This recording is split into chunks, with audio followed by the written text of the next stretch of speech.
एक बात बताना चाहता हूँ कि एक पिछले दिनों एक वीडियो ऑडियो वायरल हुआ, केरल से कहीं से आया था।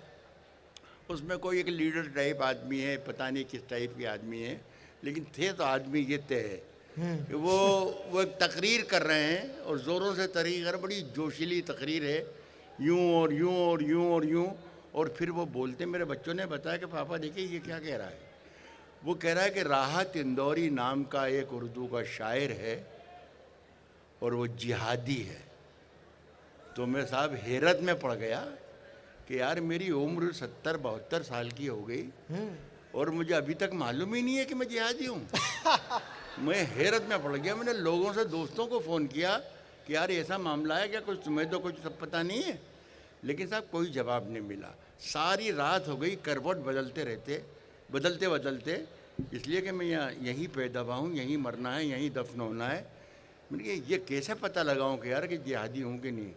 लेकिन समझ में नहीं आया साहब। सवेरे 5 बजे सुबह की अजान होने लगी तो मैंने ईश्वर की तरफ, अल्लाह की तरफ ही लो लगाई और कहा कि ये अल्लाह तू ही कोई रास्ता दिखा, कोई रोशनी दिखा कि मैं समझ सकूं कि ये क्या मामला है।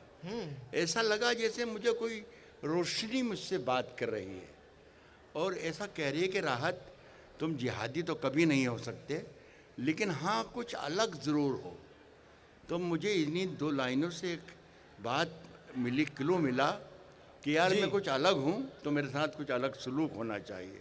मैंने 2 लाइनें लिखी हैं और आप सब लोगों को दावत दे रहा हूँ कि दोनों लाइनें सुनकर, अगर मैंने कुछ लिखा है तो एक एक शख्स की आवाज़ मेरी आवाज़ में मिल जाना चाहिए। उसके बाद मैं आखिरी शेर अपनी गज़ल का सुनाऊंगा।